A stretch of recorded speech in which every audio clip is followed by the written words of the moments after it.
What competition really means is the freedom of any entrepreneur to enter.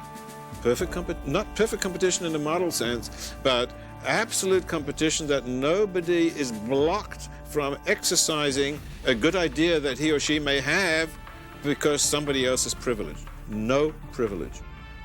Israel Kirzner is one of the foremost economists of our time. He has taken the insights of the tradition known as the Austrian School of Economics into new areas of economic science. His book, Competition and Entrepreneurship, was a landmark in the development of this field of thought, extending Austrian insights to the role of the entrepreneur in the market process. As a graduate student at New York University, Israel Kirzner studied under the world-renowned Austrian economist Ludwig von Mises. There, in Mises' seminars, he was taken with the idea of the market as a dynamic process, eschewing the static model of equilibrium then current among mainstream economists. This early experience at NYU, with diverse, even conflicting approaches to economics, led to his first book, The Economic Point of View, and fueled a lifelong interest in the differing approaches to the discipline. I was fortunate to have a conversation with Professor Kurzner on the School of Economics, known as the Austrian School, its various insights, and its relationship to a concern for liberty. Professor Kurzner exhibited great integrity and depth, only matched by his devotion to liberty. Liberty Fund welcomes you to a conversation with Professor Israel Kirzner.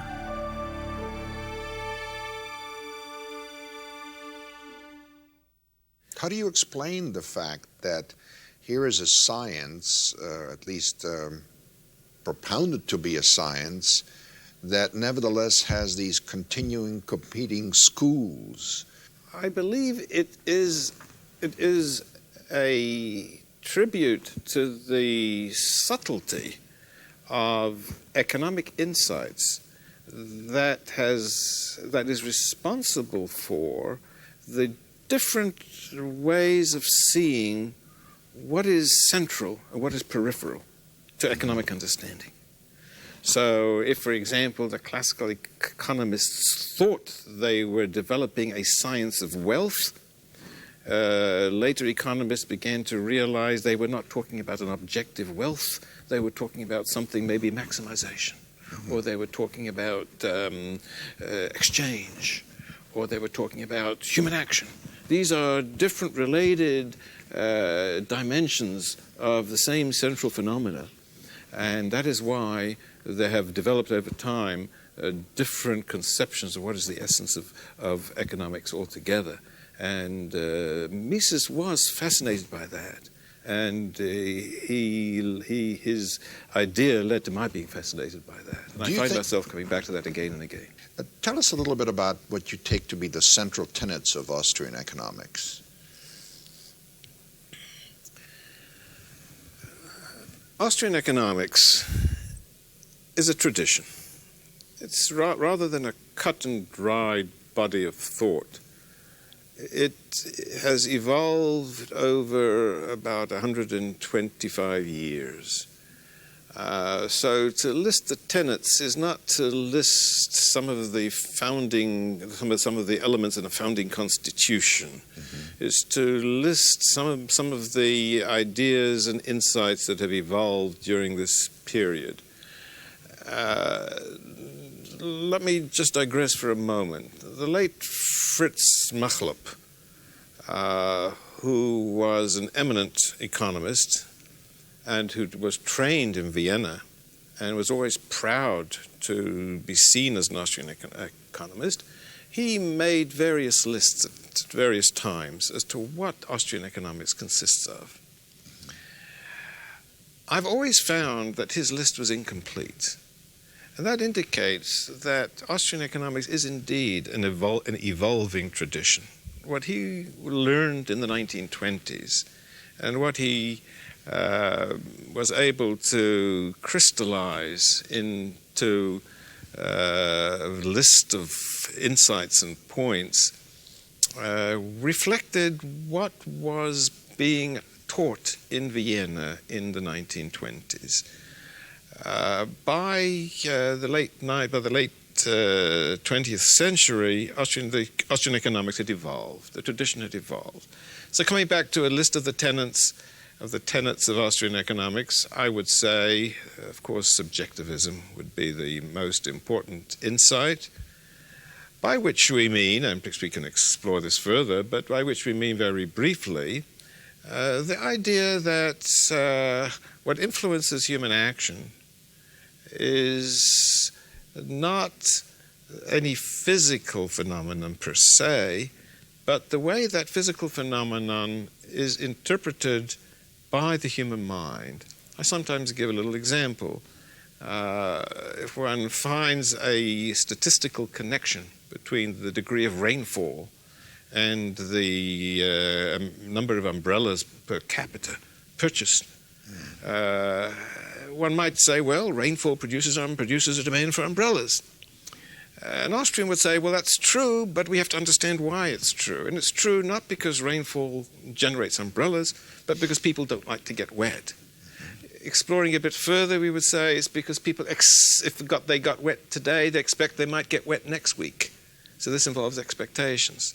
So subjectivism involves understanding by the economist that what motivates action is the human mind and the way the human mind interprets phenomena that that person has experienced or which that person, as a consequence, anticipates.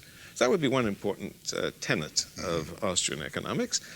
Another important tenet would be the purposefulness of human action. The idea that human beings are not automatons, they're not robots, they don't act in mechanical fashion, they act as choosing beings aiming at purposes.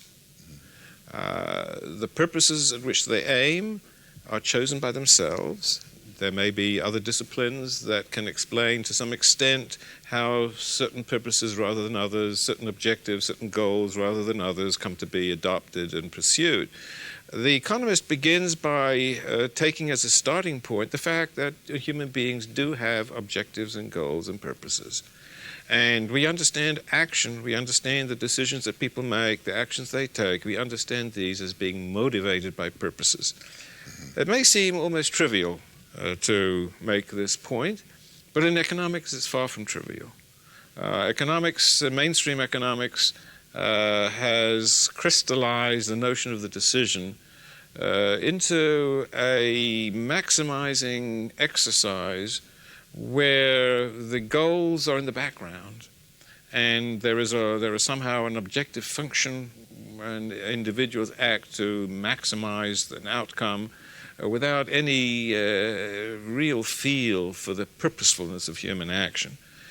Whereas Austrians remain at all times fully conscious and influenced by their understanding of the purposefulness of human action. Does this also lead into the way the market looks to the Austrians as an arena for discovery rather than just a playing out of desire maximization? I believe that a discovery idea is maybe linked to some extent with the purposefulness idea, but I think it comes in from a different tenet that I would perhaps come to, and that is the role of information, knowledge, and the place for ignorance. In Austrian economics, we operate very carefully with a full awareness of the context of human ignorance. Again, this is a point with which mainstream economists to some extent would disagree. They might agree with it in principle, but in practice they assume perfect knowledge, or to a large extent their economics is based on the assumption of perfect knowledge. Austrian economics involves an explicit understanding and recognition of the nature of human ignorance, the limitations of knowledge, and the problems that arise therefrom. Mises, of course, called his book, his magnum opus, he called it Human Action. And that was a remarkable title to give a book in economics. Ambitious. Ambitious. And what he meant by human action captures what he saw as the essence of the analytical building blocks with which to construct a social science, in particular economics. Action involves decision-making in the face of an uncertain future in a framework of limited knowledge. So that would be a third tenet. Yes. One other tenet that I don't believe we've mentioned yet would be the role of time in Austrian economics. This goes back certainly until since Bohm-Bawerk in the 1880s, where he pointed out that decision-making is very much involved with the future.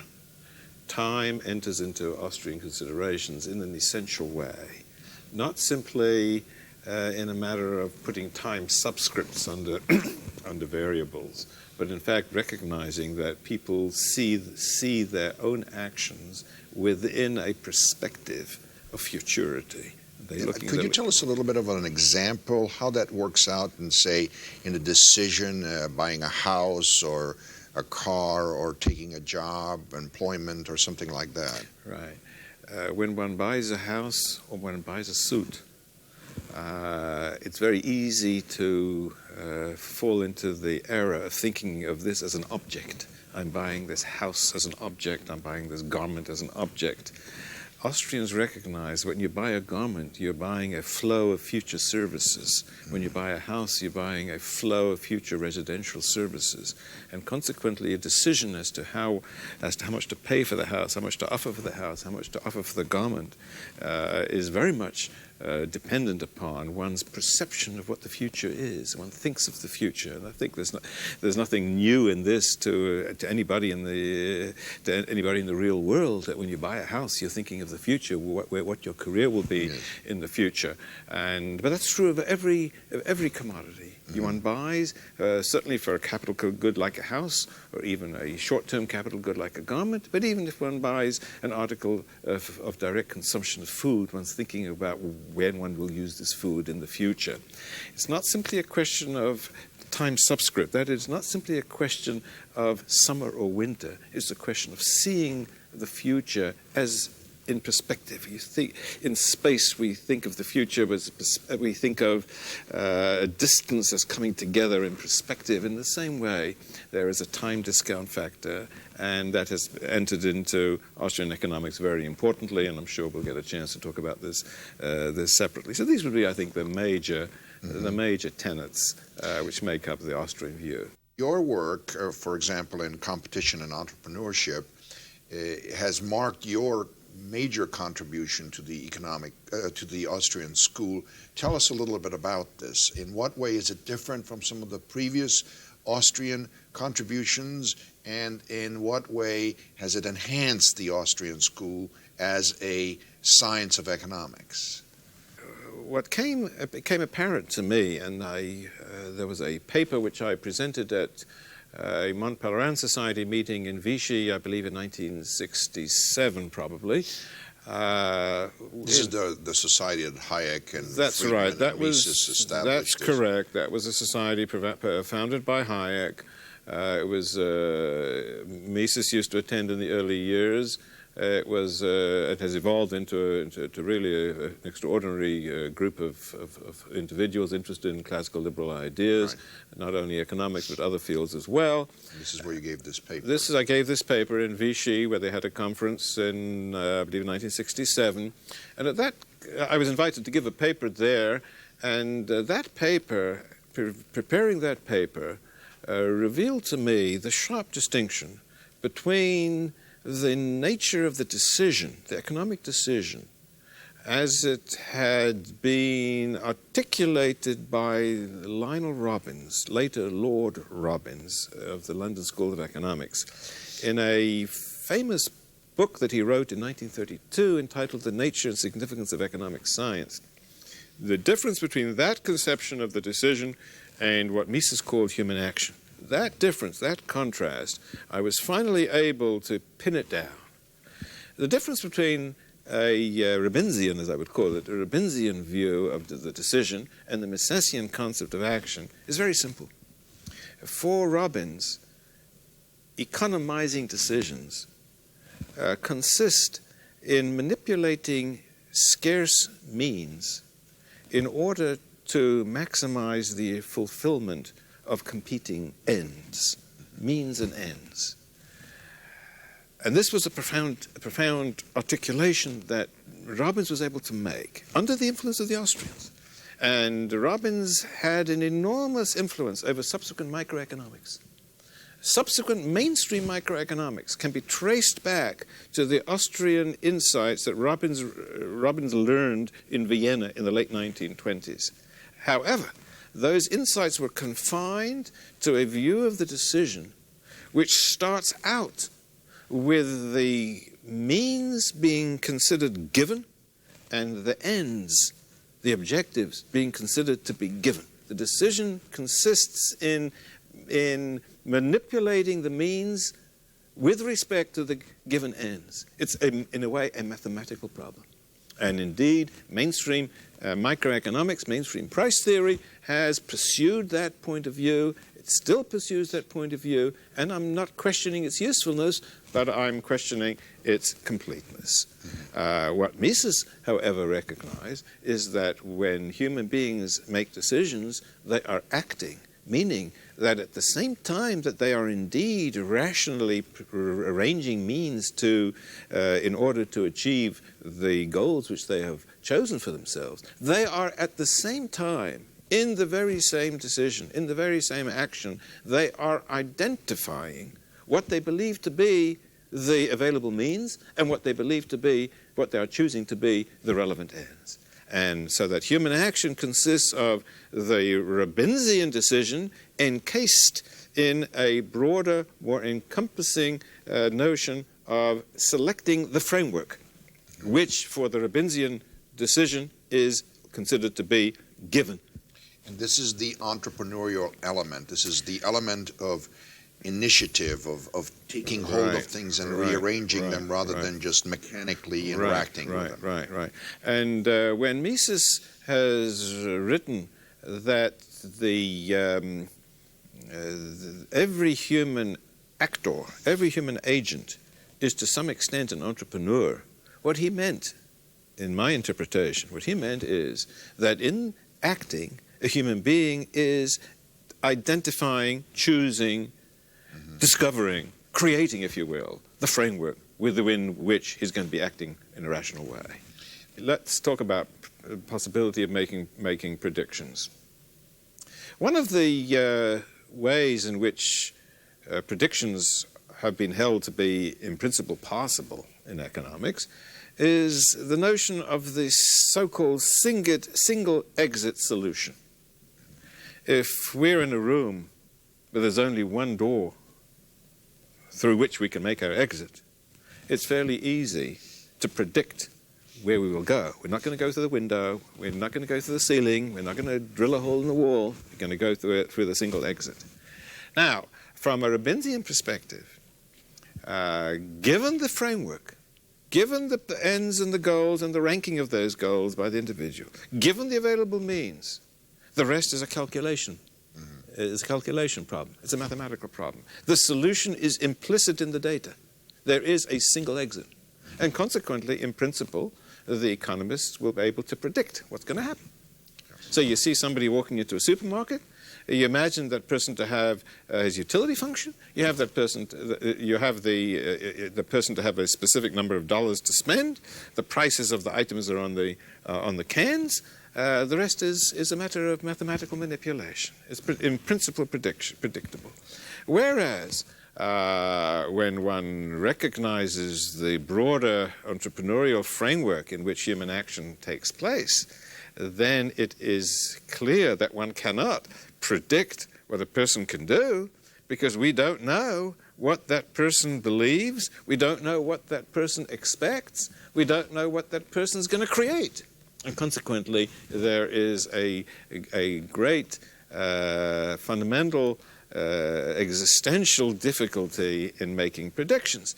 I say this at the same time as I think one should remember that Mises himself was famous in making a number of remarkable predictions.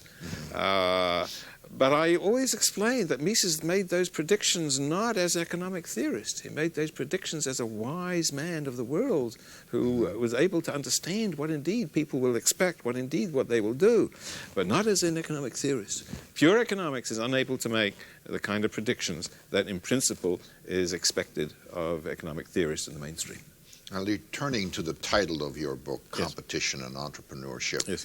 What do the two things have to do with each other? Yes, yes. As I mentioned, in the late 1960s, what became apparent to me was the important difference between a Robinsian view of the decision and the Misesian view of human action. From this, it became apparent to me that the disagreements, which I have, of course, known for quite a number of years, between the notion of competition as it appears in the mainstream and the notion of competition as it appears in human action, that difference was able to be grasped and understood by me in a way which I had not been able to do so before, Let me explain. In mainstream economics, competition means the so-called model of perfect competition. The requirements of perfect competition are perfect knowledge, an infinite number of buyers and sellers, complete freedom of entry and exit, and an absolutely homogeneous product throughout the market. Those are the conditions articulated by the late Frank Knight, which are repeated in all our textbooks. That's what competition means. Clearly, that's not the kind of competition that we know in the real world. And it was not the kind of competition that was suffusing the economics that Mises was teaching and which he developed in his work. Competition there meant something quite different. It meant the active competition, the dynamic competition, the rivalrous competition that we know in the real world. Now, the mainstream textbooks treat rivalrous competition as a crude approximation to the ideal of perfect competition. And they will explain, yes, in the real world there is rivalrous competition because the real world is not yet in the perfect state. But competition in its pure ideal form, as it were, takes the shape and the pattern of the perfect competition with its four requirements. It became apparent to me that the difference between these two conceptions of competition was fundamental. It was fundamental not merely for the theory of competition, it was fundamental for understanding how the market worked. It was fundamental to understanding what Mises meant when he explained that the market is a process. What he was saying is that the market is a process of dynamic competition, where dynamic competition is the fruit of entrepreneurial discovery and insight. In the mainstream model of perfect competition, there is no room for the entrepreneur. The perfect world is a world without the entrepreneur. Whereas in the Austrian world, in the Misesian world, the market process is driven by active entrepreneurial discovery. That is the essence. The essence of it was the entrepreneurial discovery. The essence of mainstream economics was obtained by filtering out entrepreneur. As I've sometimes put it, to the mainstream economist, the entrepreneur is an analytical pest, is a nuisance. Because they have factors of production, that's all they have. They have the mainstream has factors of production. The entrepreneur injects a note of indeterminacy, which is fatal to the mainstream mode of thinking. Whereas that which is being filtered out in the mainstream turns out to be the essential feature of Misesian economics. In one of your books, you make the claim that human beings are motivated to notice that which is to their benefit to notice. Could you explain that quote and also relate it to game theory, which is a recent development in economic science? Let me say a few words about game theory, and then I'll perhaps come back to the first part of your question, Tibor.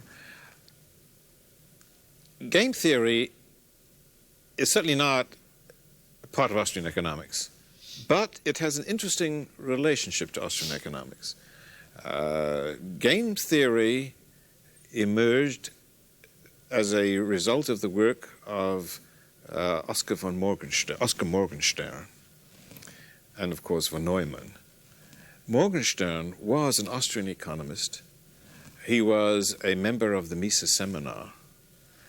And indeed, game theory emerged as a result of a certain impatience which economists began to feel with the view that decision-making takes place against a given outside world, which is not going to impinge back on the decision itself, and which the decision maker takes for granted. In game theory, it began to be realized that a decision is made by an individual taking into account the likelihood that that decision will elicit a reaction on the part of the others in the system, to which he will have to react himself, which he can anticipate. So it's kind of a loop. Yes. Now that insight has a certain interesting and fascinating relationship to the fundamental Austrian insights that we've been talking about earlier. Well, let me come back to the first part of your question. I don't believe there is a great deal of direct relationship between the game theoretic insights that have emerged in the last half century, say, and this generalization that I've made, that individuals are motivated to notice that which it is in their interest to notice. I believe that this assertion is true. I believe it's a fascinating assertion, which is largely a matter of conviction rather than demonstration or explanation. I think it's true that if two people walk down a street, each one will see what he's interested to see. Two people will walk down the street and they will come back and report different things that they've seen. And the different things that they will have seen will be the things that have interested them respectively. Consequently, I believe that it's true that we do notice that which it is in our interest to notice. Let me explain that. It sounds a bit tautological to me. That's one of the puzzles that I have with it. It seems like, well, of course. No, what else is new? Wait. Let's remember the difference between Robbins and Mises. Robbinsian decision-making and Misesian human action. Let's remember that for Robbins, the context is already known.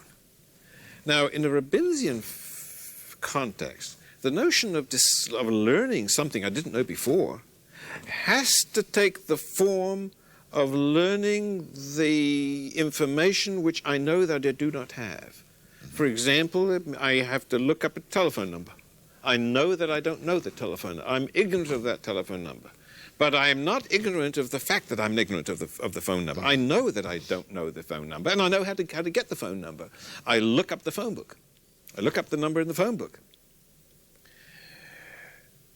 The problem, the Austrian problem, is that human beings live in a world in which they very frequently do not know that they are ignorant.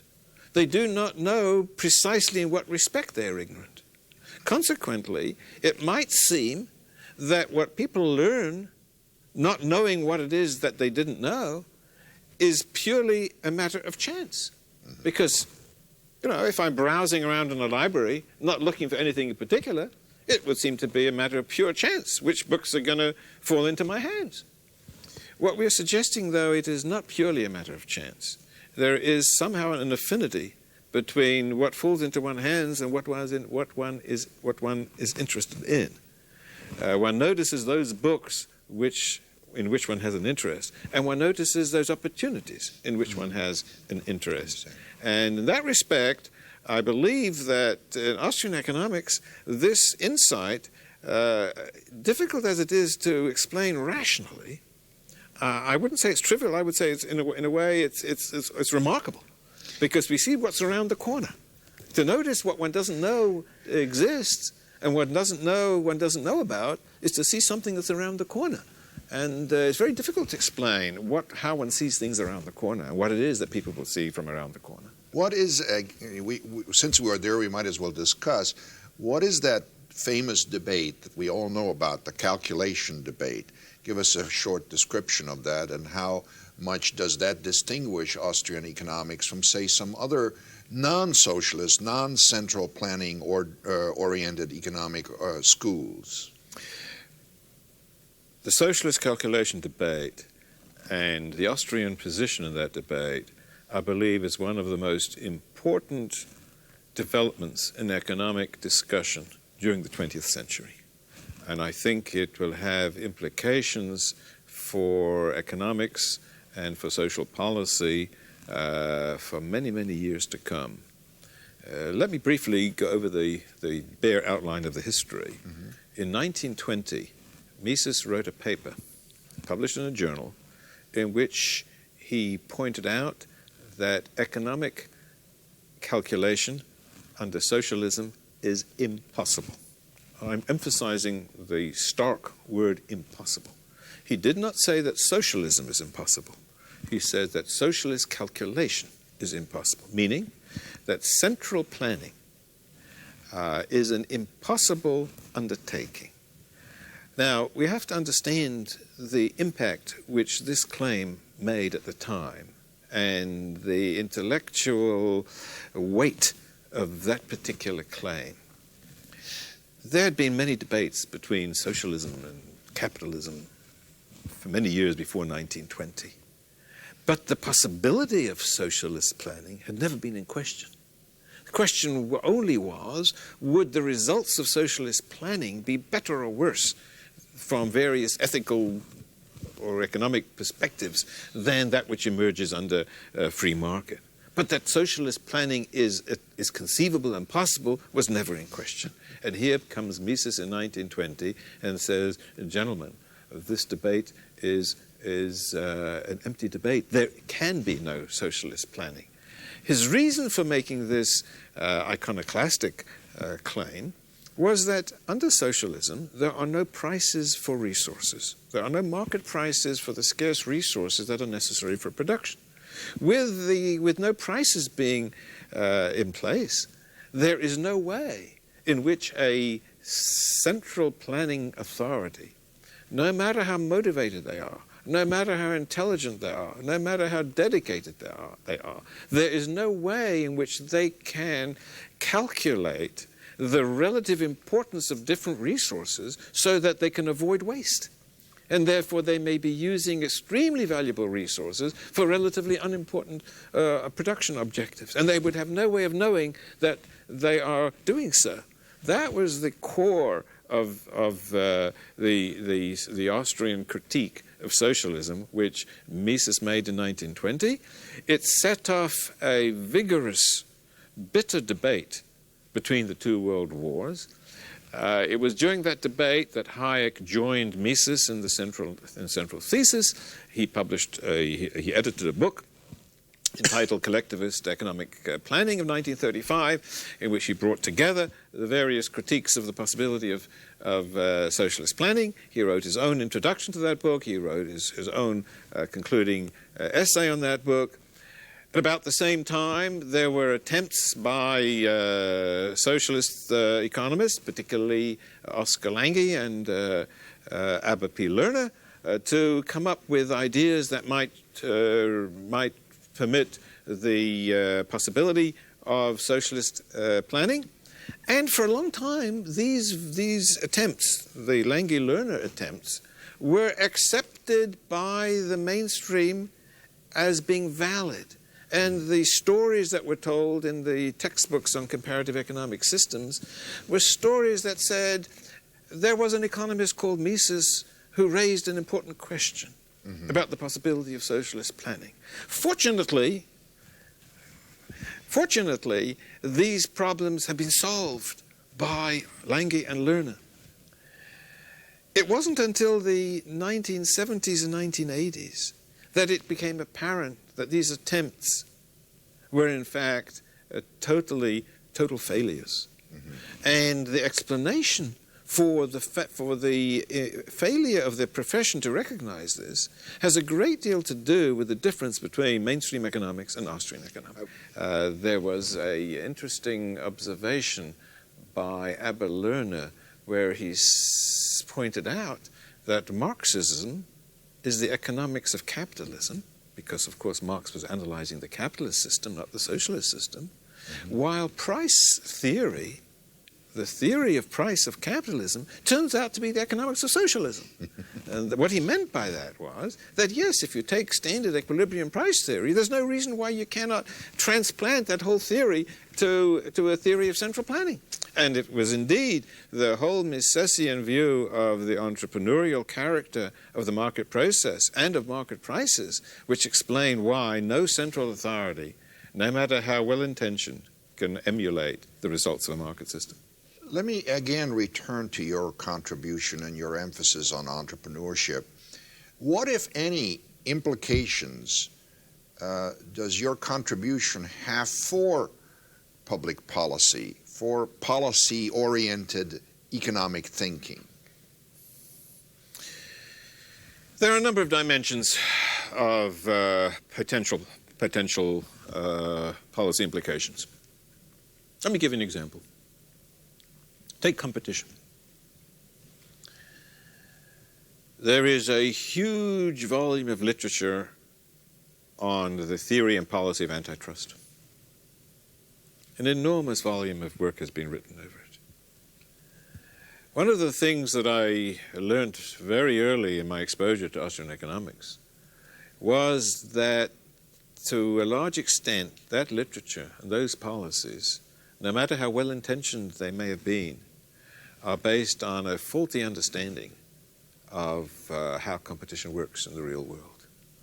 This has a good deal to do with the remarks we made earlier in our conversation about the difference between the dynamic competition of Austrians and the perfectly competitive model of the mainstream.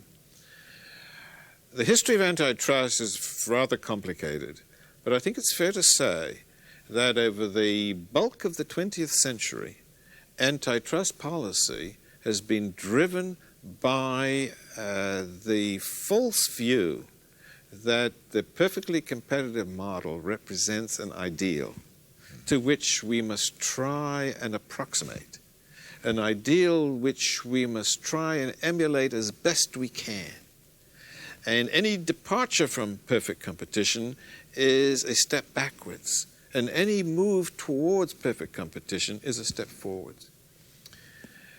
I don't believe we've mentioned in our discussion so far the name of Schumpeter, Joseph Schumpeter, but let me cite his name and his work. Schumpeter is a whole area that we might want to come back to separately. But in 1942, Schumpeter wrote a book, Capitalism, Socialism, Democracy, a famous book, in which he criticized antitrust, in which he criticized the emphasis on perfectly competitive models. And he criticized it, I believe, from an Austrian perspective. There are powerful, strong reservations about the extent to which Schumpeter should be treated or would have wanted to be treated as an Austrian. But there's no question in my mind that his insights on antitrust and his critique of the applications of the perfectly competitive model came directly out of his training as an Austrian in the seminar of Böhm-Bawerk of the first decade of the century. And basically what Schumpeter was saying, and what I think Mises would have accepted, and I would certainly agree with, is that it is a mistake. It is a serious mistake to try and structure a capitalist economy by seeking to make it as closely consistent with a perfectly competitive model as possible. It's a serious error, because by doing so, one is stifling entrepreneurial discovery. One is stifling progress. One is locking the system into one which is which is confined to a particular set of production possibilities, which may in some sense be an ideal allocation of resources at a static point in time, but totally misses the dynamics of a capitalist system, the entrepreneurial vigor, the discovery procedure, which constitutes the dynamic role of competition. But strictly in terms of antitrust, I believe the entrepreneurial insight, I'm coming back to your question a few minutes ago as to what policy implications might emerge from an entrepreneurial insight. I believe this is one of the most important. If one recognizes the role of entrepreneurship, one recognizes that entrepreneurship does not and cannot be fitted into a model of perfect competition. To insist on a model of perfect competition is to push out entrepreneurship, and it is to dry up the energy which drives the system as a whole. Now, what this means in practice is that we require for competition one fundamental requirement, one fundamental prerequisite, and that is freedom of entry, which I sometimes write on the blackboard as equal to no privilege. What competition means for Austrians, this is true for Schumpeter, as we've seen, it's true for Mises, it's true for Hayek, who wrote a brilliant paper in 1946 entitled The Meaning of Competition. And Mises used to send us as students to read that paper, The Meaning of Competition. What emerges from that is that what competition really means is the freedom of any entrepreneur to enter. Not perfect competition in the model sense, but absolute competition that nobody is blocked from exercising a good idea that he or she may have because somebody else is privileged. No privilege. No monopoly privileges. Nobody should be guaranteed a monopoly. As is well known by now, historically, monopoly privileges were always conferred by the state.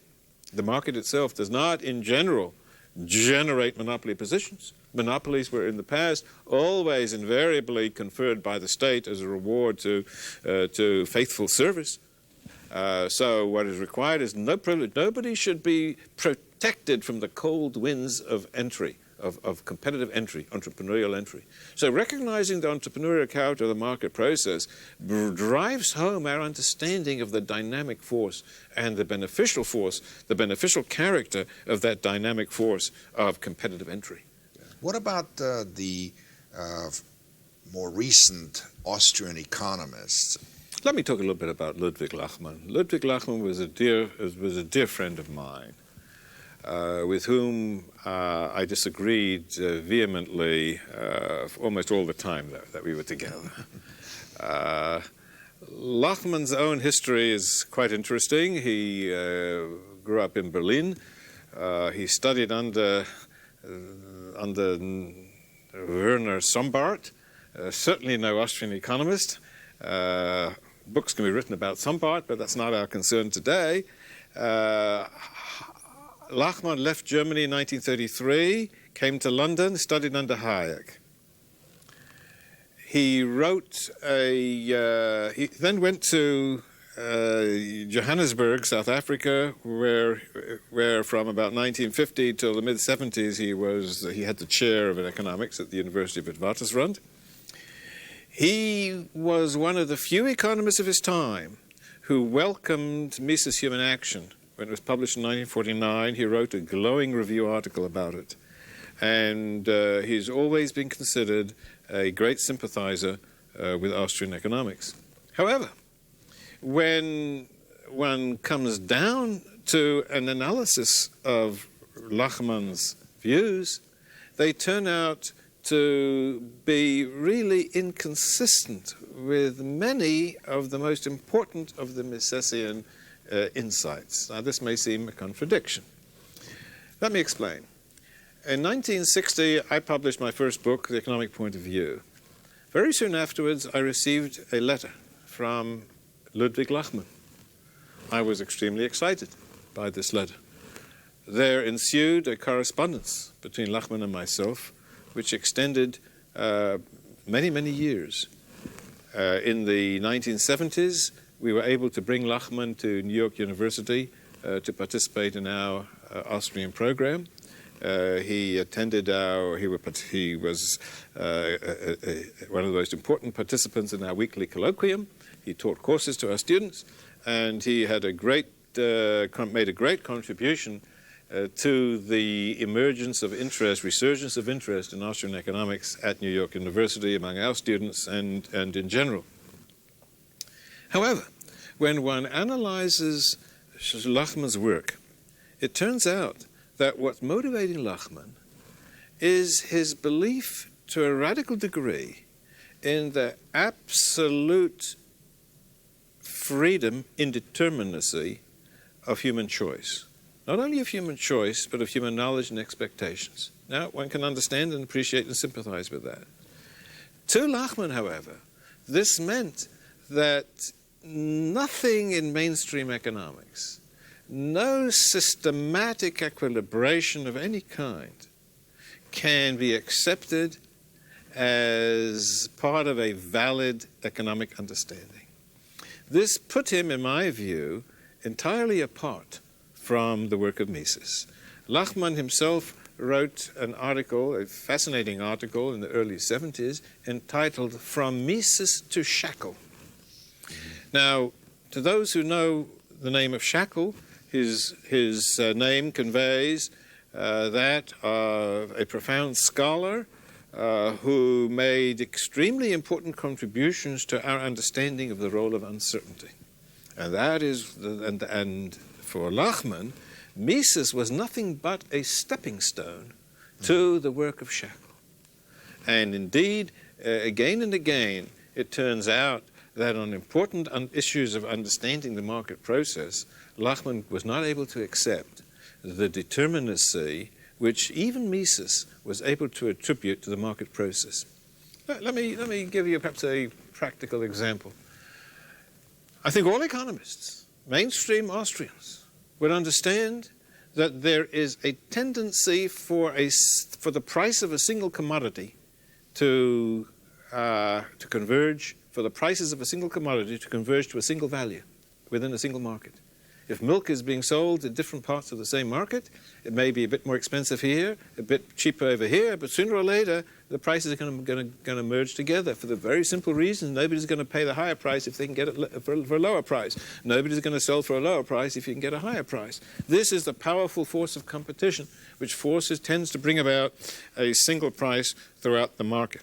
I remember Hayek in a seminar 1959, I believe it was, where he called this particular insight the fundamental law of economics, the law of the single price.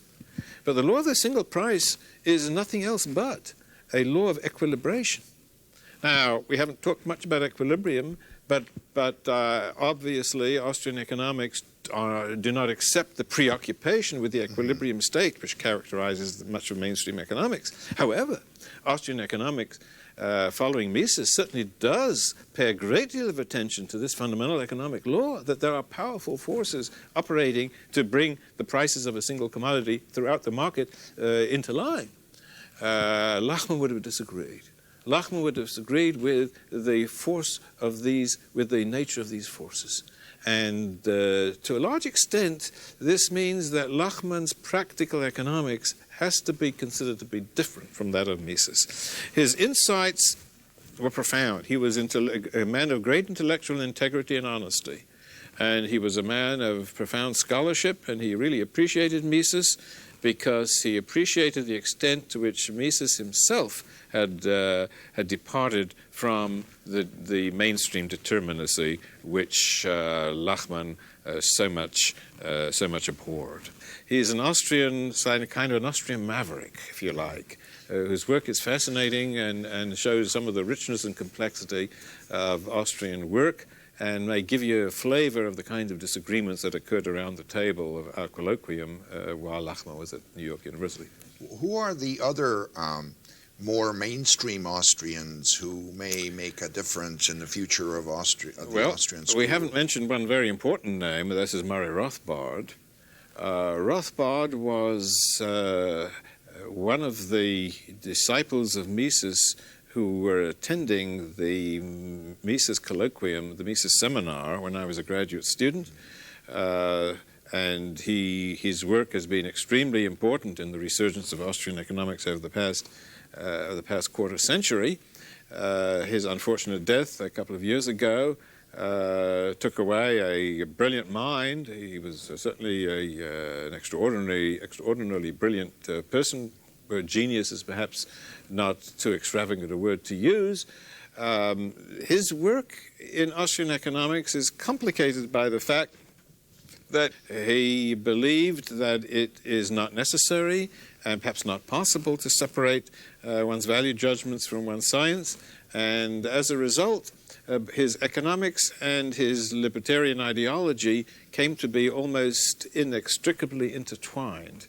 And that had, I believe, a rather complicated influence on the image which he presented, and which, in consequence, Austrian economics as a whole came to present to the economics profession. My own view is that Austrian economics, if it is to make any professional headway, cannot be intertwined per se with the libertarian ideology.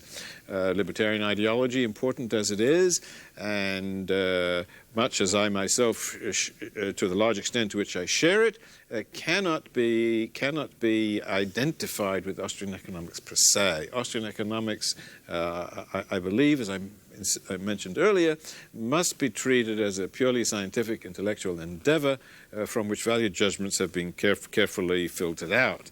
The subsequent deployment of Austrian economics to further libertarian ideals is of course perfectly legitimate. That's exactly what Mises himself wanted us to do, and himself indeed did. Rothbard's work, I'm afraid, did not pursue that pattern, and deliberately so. So he and I disagreed on that particular matter, and we had some other disagreements on matters of doctrine, matters of purely scientific doctrine, which I don't think are of all that importance. Certainly, Rothbard had a very significant influence on the young people who were attracted to Austrian economics precisely by the libertarian ideology which he championed so effectively. So many people who subsequently pursued scientific careers in Austrian economics may have been introduced into that line of intellectual endeavor precisely by the libertarian political concerns, ideological concerns that Rothbard expressed. But his role in the resurgence is unquestioned. You know that in the mainstream of the profession, there has been an exceeding progress in the direction of mathematical modeling. Is this deemed to be entirely misguided from the point of view of the Austrian school, or is there anywhere some sort of a crossover or an affinity that can be found? The relationship between Austrian economics and mathematics is a little complicated. To the outsider and to the profession as a whole, Austrian economics is sometimes simply identified as non-mathematical economics. Sometimes Austrian economics is described as old-fashioned economics because it's the economics that used to prevail before mathematics took over. I believe that's a quite unfair and false and misleading characterization. I like to remind myself that Mises was a founding member of the Econometric Society. I see. Back in the early 30s, maybe 1930. Mises was no mathematical economist. What I think Austrian economics has to say, what Austrian economists have to say about mathematics and their reservations about it, can be encapsulated, I think, as follows. If one believes that the description and analysis of the equilibrium state constitutes the central task of economic analysis, then the role for mathematics is clear and indisputable.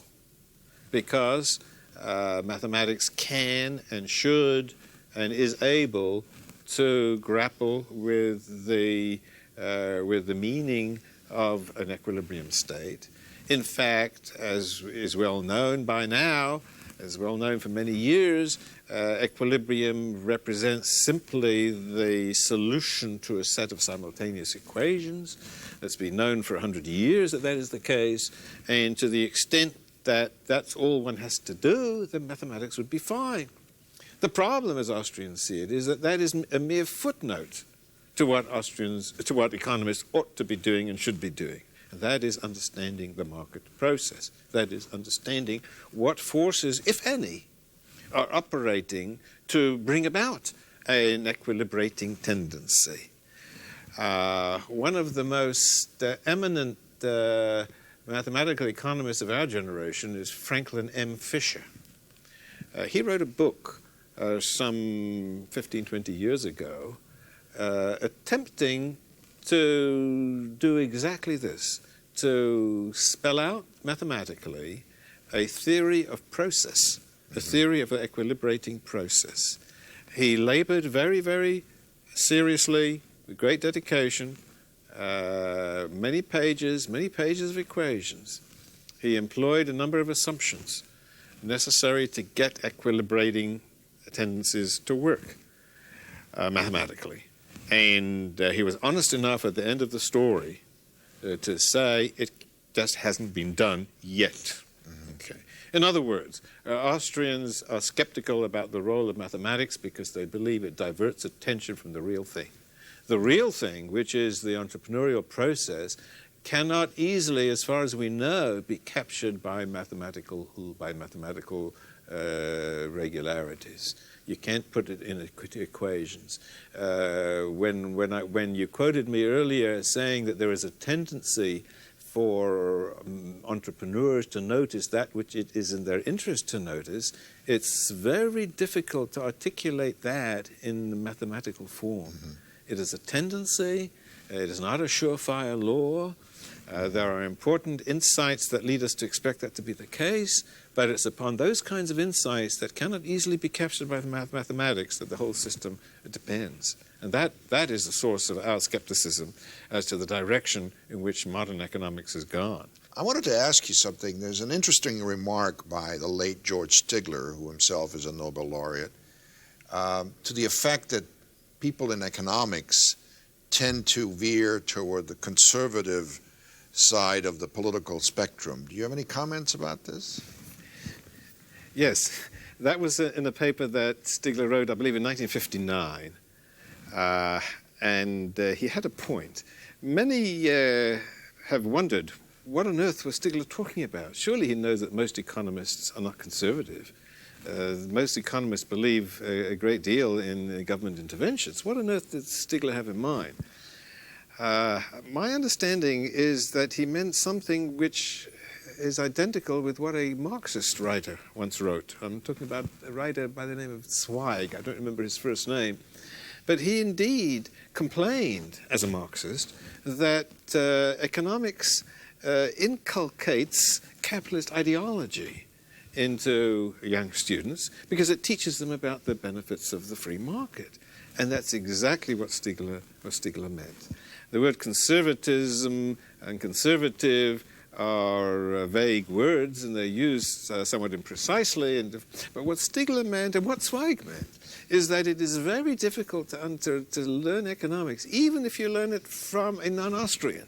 It's very difficult to learn economics and avoid understanding something about the powerfully coordinative function and tendencies which free markets indeed provide. And if one understands that, then one understands that well-meaning interventions have to be looked at rather skeptically. As soon as one understands a little bit of price theory, one understands that price fixing is not necessarily a good thing. I very often discovered that putting a simple supply and demand diagram on a blackboard, not an Austrian diagram, a standard mainstream supply and demand diagram, drawing a line below the equilibrium point and pointing out the consequences of a price ceiling at that point, pointing out the resulting shortages, how demand exceeds supply, is powerfully interesting to students. It gets them to see something which they hadn't seen before. The great debate in the history of economics has been between those who understand the nature of economic law, in quotes, and the denial of economic law. The enemies of economics, and I'm using a Misesian phrase, the enemies of economics, that means those who have denied the validity of economic theory, have in effect said there are no regularities that govern economic behavior, in which case there is ample scope for well-meaning, well-intentioned governments to fix things up. If things look bad, do something about it. Whereas those who understand the role of economic law understand that sometimes the things that people want to do to fix things up are going to make things worse. Well, thank you very much for this wonderful interview. Tibor, it's been a pleasure talking with you.